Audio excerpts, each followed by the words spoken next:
Now that you know how to stage a pressure ulcer, let's look at the other essentials of pressure ulcer assessment. To perform a complete assessment, note the ulcer's anatomical location and affected bony prominence, if any. Also locate and measure its length and width, or surface area, depth, and extent of tissue undermining, or sinus tracts, if any. And characterize the exudate and odor, if any, wound-based tissue, and peri-wound area. For accurate measurement, gently and cautiously insert a cotton-tip swab or gloved finger into the pressure ulcer. To document the wound's length and width efficiently, use a double-sided plastic or acetate measuring guide or a clear plastic food storage bag to trace the wound. Then separate the side that came in contact with the wound and discard it following infection control precautions. On the tracing, record the patient's name, date, pressure ulcer location, and an arrow that points toward the head so that subsequent tracings can be oriented properly. Make photocopies of the tracing to act as a permanent part of the patient's chart and as a visual baseline to help evaluate future wound changes. Also make a copy to document the medical need for skilled or subacute care, challenge Medicare denials in the home, justify reimbursement for wound dressings, and motivate the patient by helping him visualize his progress. When assessing the pressure ulcer, remember to describe the type, character, and odor of any exudate. A change in these characteristics can indicate infection, successful necrotic tissue liquefaction, and other changes in the ulcer. When assessing the wound base, estimate its tissue character in percentages. For example, a pressure ulcer may show 15% granulation tissue and 85% slough necrosis. 1 month later, it may have 100% granulation tissue. Documentation of these percentages tells the wound care team that treatment has been effective and that the pressure ulcer is healing.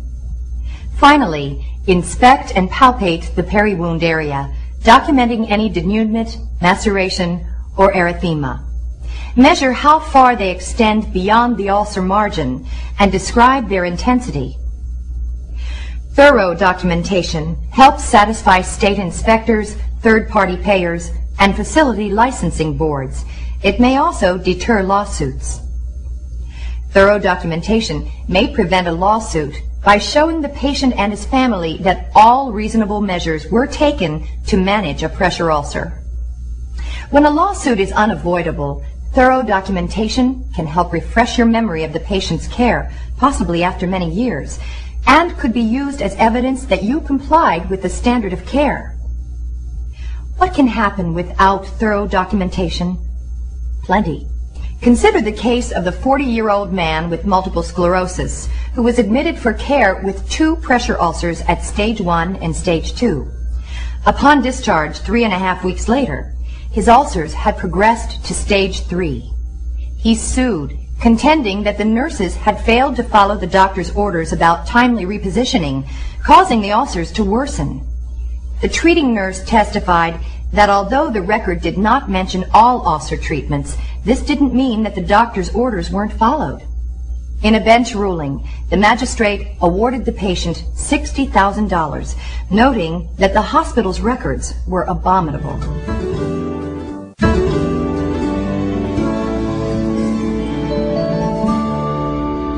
Because pressure is the main cause of pressure ulcers, you can help prevent them by relieving pressure. In fact, you can do this in many different ways.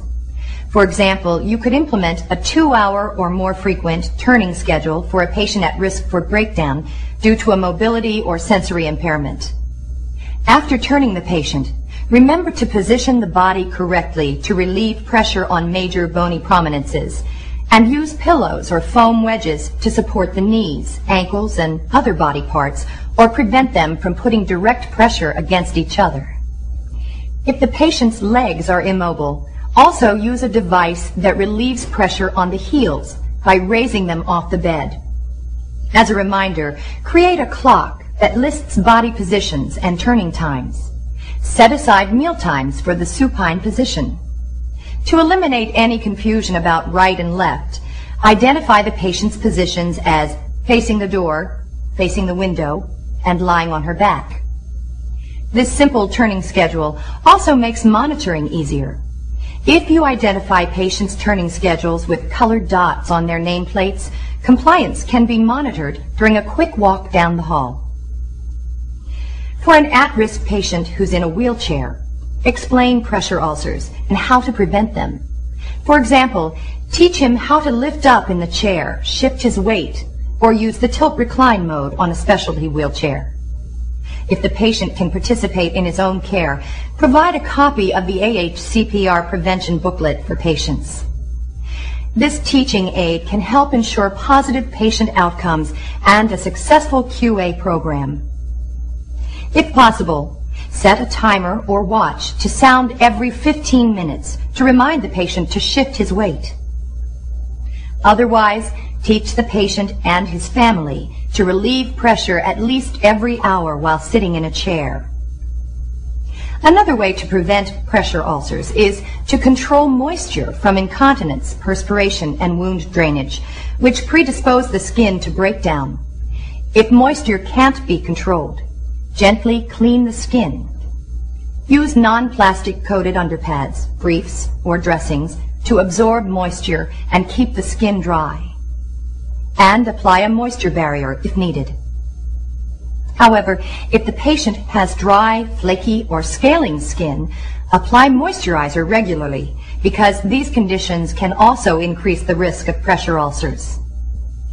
Perhaps the best way to prevent ulcers is to teach nursing staff members and family caregivers how to detect early signs of pressure ulcers, especially erythema over bony prominences.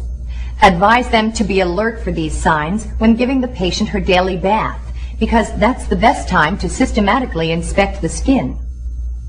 Remind them to avoid massaging over bony prominences, and tell staff members to report early signs according to facility policy. The reporting procedure should be part of the nursing staff's orientation and the facility's QA program. Remember that legally, you have a duty to act reasonably. In terms of prevention, that means you must know your facility's policies and procedures on pressure ulcer prevention. Be up to date on journals and books about ulcer prevention.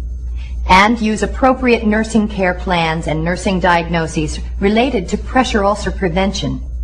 Otherwise, you could become involved in a case like the one in which a diabetic patient developed pressure ulcers on both heels during a 2-week stay at a hospital. The plaintiff claimed that the ulcers, which led to amputation of both heels, resulted from the defendant hospital's failure to follow pressure ulcer care protocols. Although the defendant argued that diabetic patients often develop pressure ulcers despite proper precautions, the jury returned a verdict of $125,000 in favor of the plaintiff. The importance of knowing current prevention and management techniques can't be overstated. Even if your facility doesn't use every current technique, you should be able to identify them.